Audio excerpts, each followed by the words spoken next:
Dear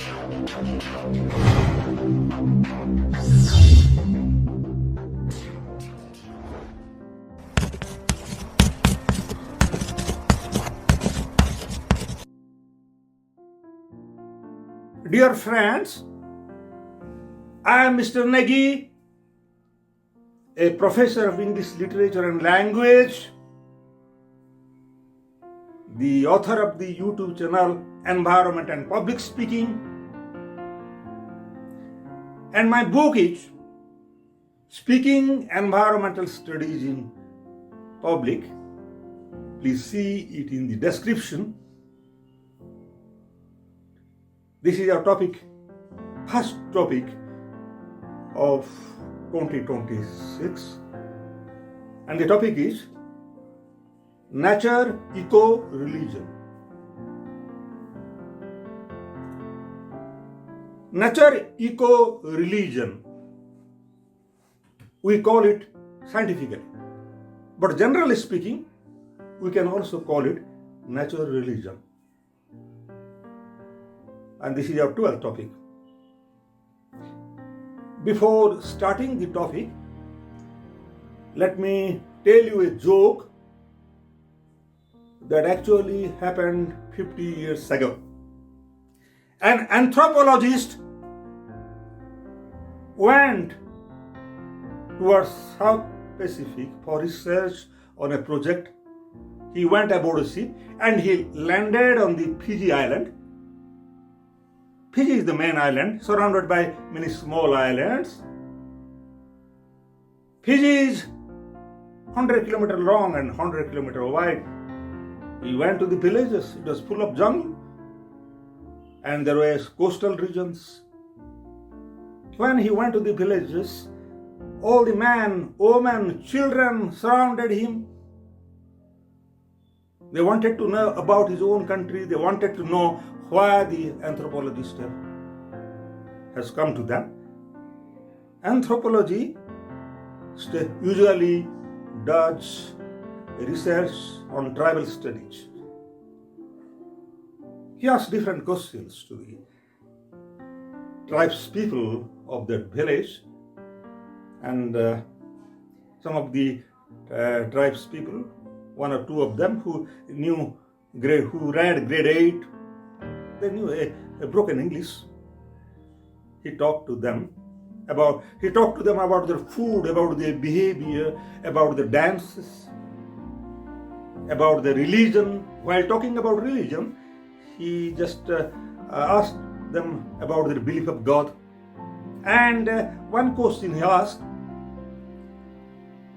where does a man go after his death? At that time, he looked playfully at a particular little child of 8 years old, a girl child 8 years old, and he asked that question to that girl child. And the girl child answered, when a man dies, he answered through gestures, when a man dies, after his death, he goes to my stomach. They were cannibal tribes that human flesh. This is a real joke that really happened to the anthropologist. My point in speaking to you this joke is that we are dealing with religion not in a serious and idealistic way, but we are dealing with religion in a down-to-earth, natural and refreshing manner. But usually people think that religion is a serious topic, it is a controversial topic. They quarrel among themselves when they talk about religion. They become grave. They think that the God is in heaven. All these things. But that is not our approach. In nature eco religion, our approach is that it should be down to earth, it should be natural, and it should be refreshing. Now the question arises, we'll be discussing in this point, what is nature eco religion? Nature eco religion means you have to believe that God is in nature. Actually, that is true, because if we harm nature, we harm God. If we do good to nature, we do good to God, and God will good to us. So that is the approach of this particular religion. And this is the approach which you need, because the environment degradation is caused in the whole world. And in this approach, particular approach is that it is preached by, this religion is preached by our prophet, is a very great person in the whole world. He's a great poet who lived 200 years ago. He's William Wordsworth. He's a nature poet. He's one of the one or two nature poets in the whole world. He's an English nature poet. In his poem Tintern Abbey, he says, I see God in the blue sky, in the rounded ocean, in the meadows, and in the mind of man, interwoven. And to tell you the truth, we put more stress on nature in nature eco-religion, because if nature will not be there, we will not be there, and who will pray to God? So that is a point. So now the question arises, what will be the position of nature religion when there are so many religions adopted by so many peoples in the world? There is Christianity, there is Islam, there is Hinduism, Sanatan Dharma. There are so many tribal religions in Africa. There are thousands of them. You see, we are not going into controversy. We will be advising you to follow your own religion that you are following now, but at the same time follow another religion, that is natural eco-religion. That will be the common denominator for all the people of the world, and there will be religious harmony in the world. That is the main point of our talk. You will say, sir, you have given the example William Wordsworth, but give us a recent example. Wordsworth lived some 200 years ago. But we want a recent example, and that example must relate to a particular great scientist. Yes, we can give that example. He is Hubert Reeves. He is a French-born Canadian astrophysicist. He lived 91 years and died just 2 years ago. He says that man is really unwise. He is praying to an invisible God, and he is harming a visible nature, not knowing that that visible nature is same as that God he is trying to worship. And friends, now let us come to our next point. How to preach natural religion or natural eco-religion? We can preach natural eco-religion through popular literature. The popular literature is the most popular subject in the whole world. Our friend circle, which is an elite group of friend circle, went to different people and made a survey. Out of 10 people, how many of you like economics? How many of you like political science? How many of you like physics, etc.? So the number was 3, 4, 5 like that. But when we asked the question, how many of you like popular literature, I thought that the answer should be 8, 9. No, it was 10 out of 10. So everyone in the world likes popular literature, and that will be our medium of preaching the nature eco-religion. So friends, while talking of popular literature, we must have to talk about some good stories. I shall tell you 3 stories. One from the Christian tradition pertaining to the Byzantine Empire of 300 AD. But so far the story is concerned, it is a pagan story. It was there in that society near Constantinople, the eastern side of the Roman civilization, some 1000 years before the birth of Christ. A particular horse rider was going towards Constantinople. On the way, a lady waved, an old lady. She was wearing a hood. Only a bit of her face was visible. Please give me a lift to Constantinople. I am also going to Constantinople. All right, you sit down on my horseback, at my back. The lady sat down on the back of the horseman. While going for some time, his face was more visible because the hood was a bit lifted. She was looking ugly, though she was old. Who are you? The lady told, I am goddess Cholera. So you please get down. I don't want to take you to Constantinople because you will be killing so many people. Then the old lady said, don't worry, I won't kill so many people, thousands of people. I will keep only 5 people. You take this magic knife. You will stab me if I kill more. So after a few days, when returning, 2,000 people had died in Constantinople. Why did you kill 2,000 people? The horseman asked. Oh, I didn't kill them. I killed only 5 as I had assured you. And the rest of them died because fear killed them. Here, fear refers to those people who are nervous, who are shocked, who do not believe in God and Mother Nature. If you believe in God and Mother Nature, your quantum of fear will be less, your immunity will increase, and your will be strengthened.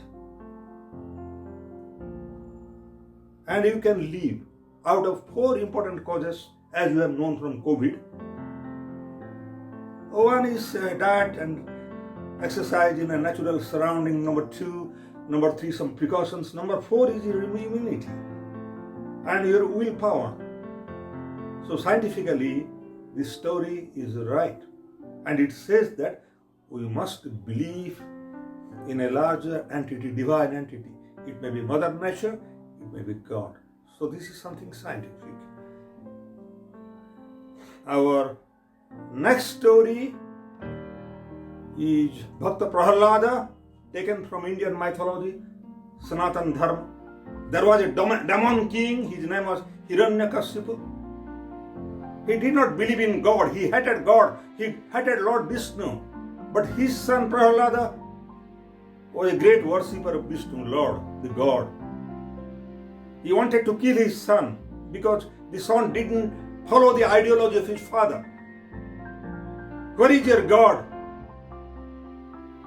He asked Prahlada. Prahlada told, God is everywhere, in the wall, in the stone, in the tree, in all objects of nature. At last, God killed Hiranyakashipu in the avatar of man lion, and Prahlada became immortal. So because we are talking about natural religion, we have to give some scientific interpretation to this fact. Where does God live? Everywhere. If you break the wall, you break the rock, will God come out of it? No. Its meaning is, you have to see the whole natural objects in the eye of a poet or in the eye of a great scientist. Scientist Einstein told, what is God? God is the sense of wonder in the universe. Actually, for a common man, he cannot feel wonder. Sometimes, rarely he feels wonder. But a great scientist and a poet feels wonder everywhere, in the most aspects of nature.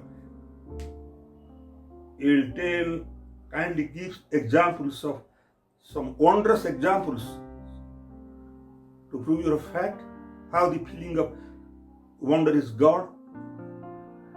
There was a country a few years ago, the people killed all the sparrows and the small birds because they ate their grains.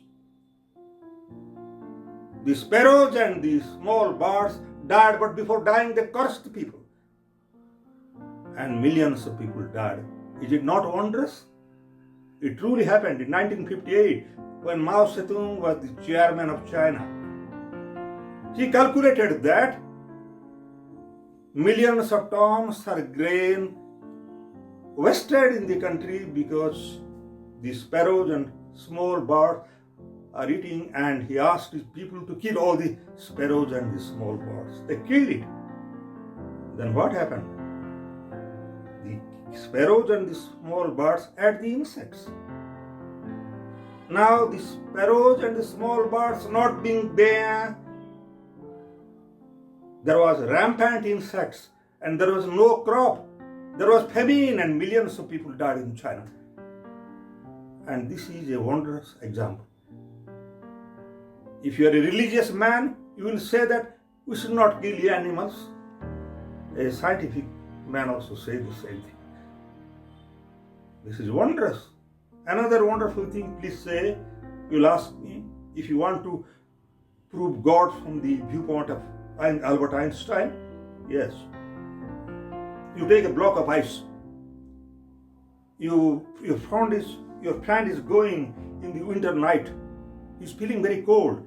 You remove his shirt and touch his skin with the block of ice. He'll feel more cold. Don't do that.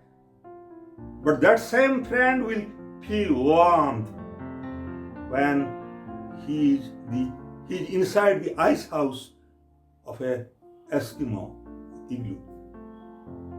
So this is the very special property, unique property of water. Not a single liquid in the universe is there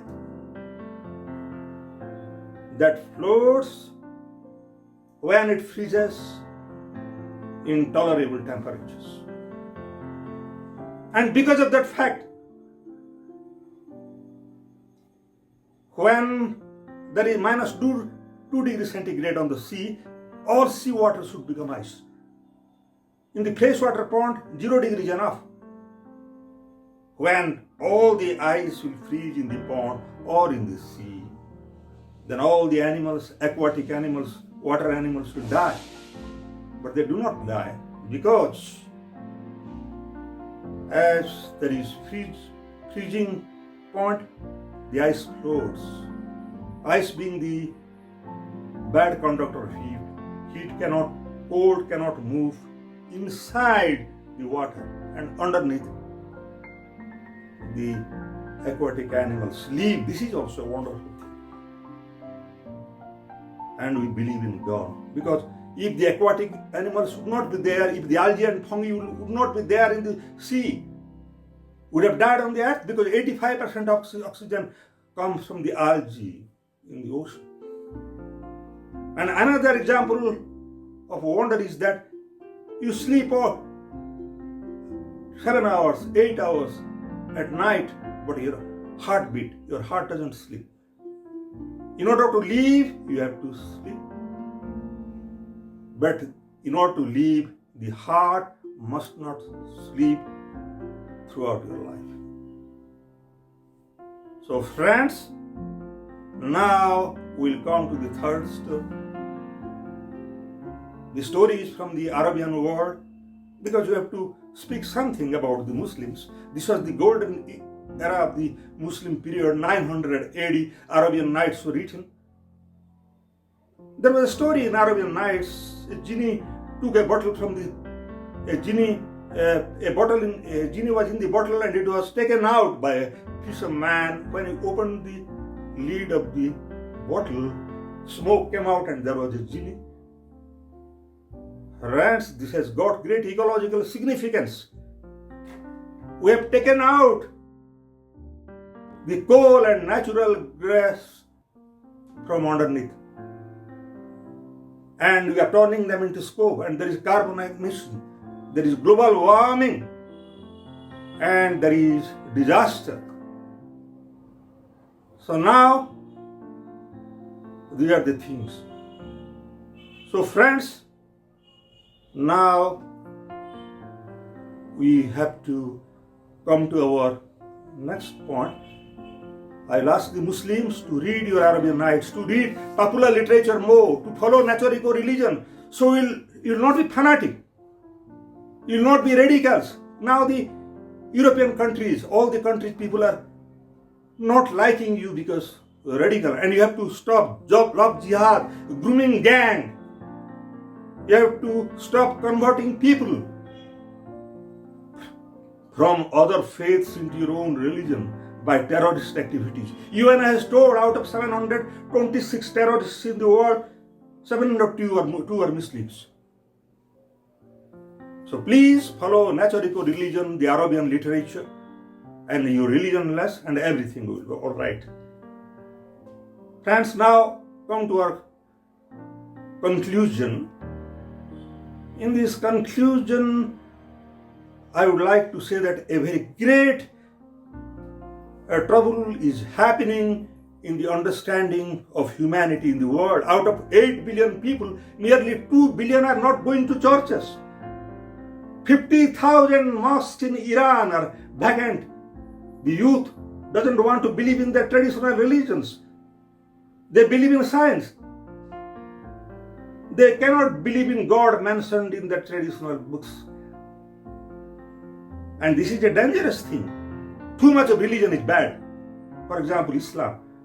And too less of religion is also bad. If there will not be a proper understanding in your heart, let may not be religion but something else, good thing, then 20 people out of 100 may leave because they may be geniuses, wise men, but 80% people in the world doesn't have a support, and they will turn into unsocial elements, and they will not allow the 20% people to live in peace.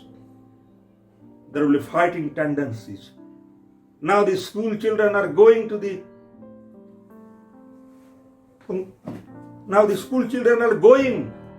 their school with pistols and killing 3 to 4 school children. And there is war all the time. So let me give you a final conclusive line. You follow that.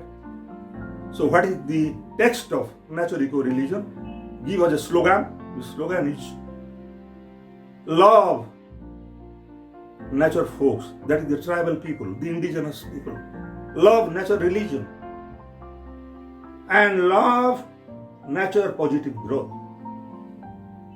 Nature positive growth with sustainable development, and this idea was coined in 2026 World Economic Forum in Davos, Switzerland. Henceforward, don't use the word sustainable development, but spell the word nature positive growth. And so far indigenous people are concerned, let us say that all the people in all the tribes in the world, they have one religion, that's the natural religion. They don't follow any religion. They may be following so many gods, it doesn't matter. But these gods are the objects of nature. And the condition of biosphere will increase. And the tribal people are really courageous. Recently in Fiji, in Koraput district, India, the company took the help of police and they beat the tribals, they tortured them, they put them in jail, filed 30 or 50 cases against them. Why? Because the tribals are trying to protect their pristine streams, the pristine forests and the clean streams. You take mineral water from streams, 4 liters per minute. It will $1 billion per one stream. And the government is going to destroy it with the help of police is torturing the tribals. They are courageous people. And we have to protect the nature folks, tribals, the indigenous people. Friends, good luck.